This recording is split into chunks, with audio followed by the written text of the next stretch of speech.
Assalamualaikum warahmatullahi wabarakatuh. Sahabat sehat, selamat bertemu lagi dengan Rumah Akreditasi. Rumah Akreditasi adalah rumah tempat kita belajar, bertanya, dan berdiskusi masalah akreditasi.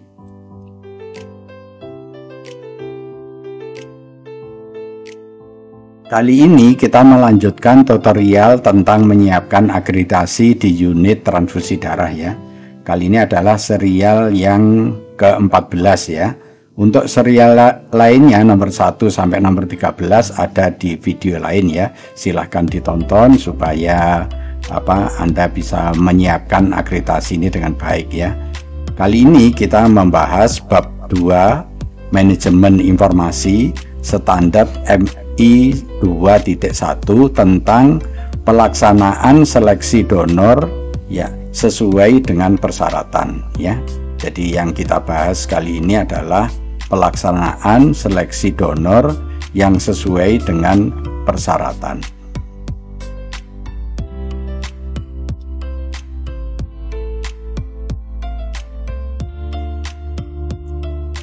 Dalam memahami suatu standar, ya urutannya adalah pertama dibaca standarnya dulu, yaitu MI 2.1, kemudian maksud dan tujuannya. Setelah itu baru dibaca elemen penilaiannya, ya. Jadi tidak boleh langsung dibaca EP-nya, ya. Tapi harus urut dibaca standarnya dulu, maksud dan tujuan, baru kita mengerjakan EP-nya, ya.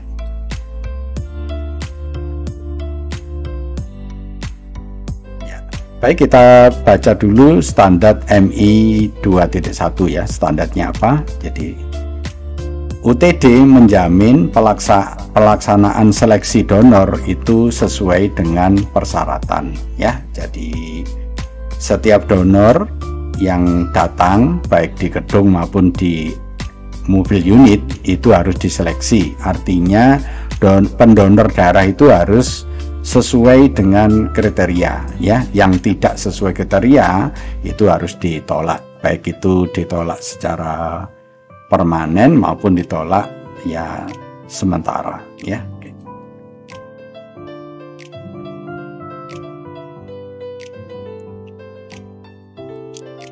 Berikutnya tentang maksud dan tujuan dari standar MI 2.1 ya. Di sini sebutkan setiap UTD memiliki tanggung jawab ya yang sangat pokok atas ketersediaan, mutu dan keamanan darah ya dan komponen darah yang diambil di UTD. Jadi UTD itu kan memproduksi darah dan komponennya. Nah, itu harus bermutu dan aman gitu ya. Dan kewajiban untuk menjamin tidak terjadi bahaya terhadap donor ya yang diambil darahnya juga kepada pasien. Jadi dalam proses ya pengambilan darah itu darahnya juga aman, bermutu untuk pasien, dan pendonornya yang diambil darahnya juga aman, tidak nanti terjadi sesuatu. Nah, itu harus diperhatikan betul oleh UTD. Kewajiban yang di atas tadi dapat dipenuhi melalui jaminan bahwa donor telah diseleksi dengan baik. Jadi kalau seleksi donornya dilakukan dengan baik, itu insya Allah untuk donor dan untuk darah yang diproduksi nanti itu juga akan aman dan bermutu ya. Jadi makanya dalam seleksi donor ini benar-benar dilakukan pemeriksaan yang sesuai dengan SOP-nya ya. Jadi diperiksa dengan benar ya supaya nanti hasilnya baik.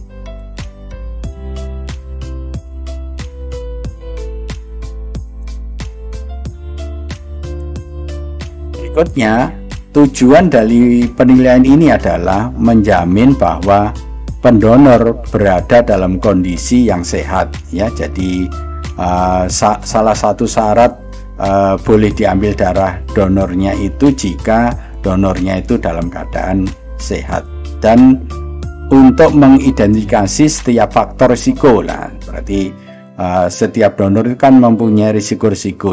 Jika ada suatu risiko yang kemungkinan itu berbahaya untuk pasiennya, maka donor itu perlu ditolak agar mutu darah yang dihasilkan oleh UTD itu betul-betul aman dan bermutu. Jadi yang dimaksudkan bahwa seleksi donor itu harus dilakukan dengan baik, ya. Kemudian terdapat beberapa kriteria umum yang dapat diterapkan pada semua donor dan kriteria tambahan yang diterapkan pada donor tertentu. Jadi artinya yang secara umum itu misalnya umur gitu ya, contohnya, atau berat badan ya. Umur berarti kan batasannya 17, kalau berat badan batasannya 45, berarti itu secara umum pada semua donor. Siapapun donornya, umur berapapun, kalau beratnya kurang dari 45 ya ditolak. Kalau umurnya kurang dari 17 atau lebih dari 60 juga ditolak. Atau persyaratan pada pendonor tertentu, misalnya pendonor yang habis menderita COVID, ya itu syaratnya harus bagaimana. Atau pendonor yang habis mendapatkan vaksin tentang COVID, itu syaratnya bagaimana, ya. Jadi itu kan ada syarat-syaratnya, nah itu harus diperhatikan dengan betul. Jadi tidak sama antara orang yang belum vaksin dan orang yang barusan vaksin, itu perlakuannya berbeda. Nah itu harus dibedakan dalam seleksi donor itu.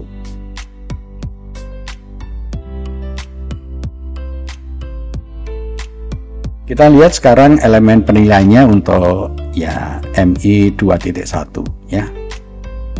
Pertama, unit transfusi darah menetapkan, berarti menetapkan ini berarti membuat ya SK, kebijakan berarti membuat SK, kemudian membuat pedoman dan membuat prosedur berarti SOP, berarti yang dibuat 3 ini ya, membuat SK, membuat pedoman dan membuat SOP tentang seleksi donor, berarti 3 ini yang perlu dibuat.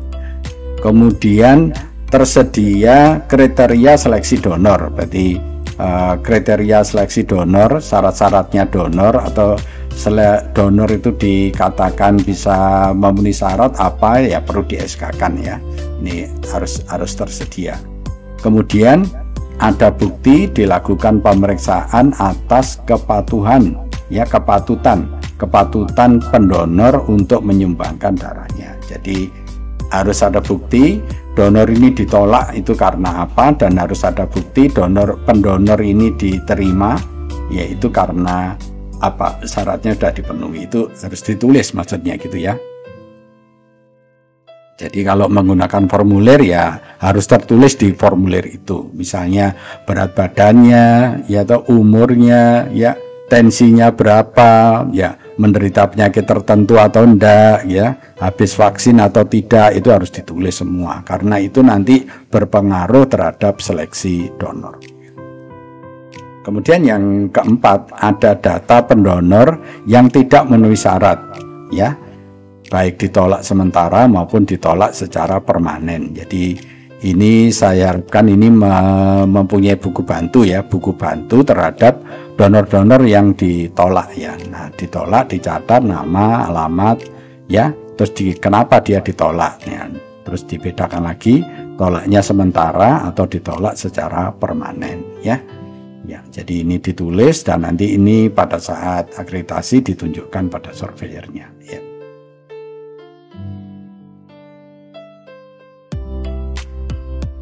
Baik, kita bahas satu persatu ya elemen penilaiannya. Sekarang kita bahas yang EP1 dulu. Unit transfusi darah menetapkan ya, berarti membuat SK, pedoman dan SOP tentang seleksi donor. Berarti buktinya ini nanti 3. Yang satu SK tentang seleksi donor, kemudian yang kedua pedoman tentang seleksi donor, kemudian yang ketiga SOP tentang seleksi donor. Jadi untuk EP1 ini bukti dokumen yang harus ditunjukkan kepada surveyor ada 3 ya, SK, pedoman dan SOP ya.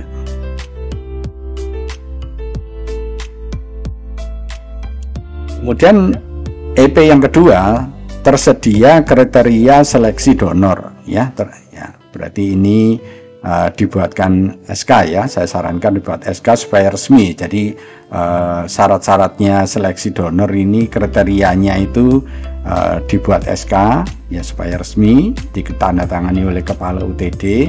Kemudian setelah itu bisa diperbanyak ya dengan dibuat banner, dibuat spanduk, dibuat brosur, atau dikirim ke media sosial ya dalam bentuk banner-banner yang dikirim itu ya, supaya semakin banyak masyarakat yang mengerti ya.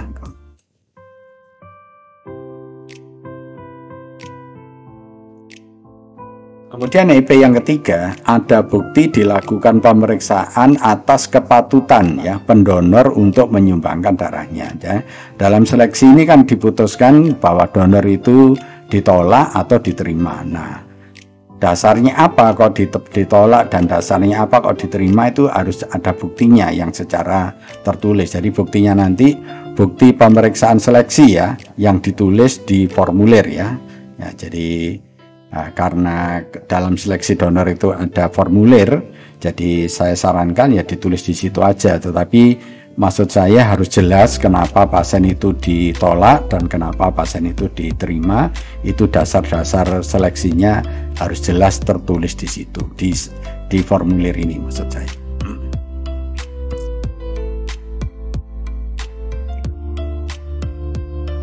Baik, IP yang keempat ya, ada data pendonor yang tidak memenuhi kriteria, berarti yang ditolak ya, baik yang ditolak sementara maupun ditolak secara permanen. Ya, dokumennya apa yang perlu disiapkan ya? Saya sarankan membuat buku bantu ya, atau membuat rekap ya, membuat rekap data tentang seleksi donor yang ditolak ya. Kan kalau ada donor yang datang kan diseleksi dulu, diseleksi dulu. Nah, kalau ditolak ya kan sudah menulis formulir, berarti formulirnya bisa dikumpulkan, kemudian direkap ya, direkap bisa diketik atau ditulis di dalam buku ya, gitu ya. Jadi itu nanti yang perlu disiapkan ya pada saat akreditasi. Terima kasih telah menonton video ini. Jika video ini bermanfaat, jangan lupa like, komen, subscribe, dan share ya. Lebih kurangnya saya mohon maaf ya. Kita akhiri. Wassalamualaikum warahmatullahi wabarakatuh.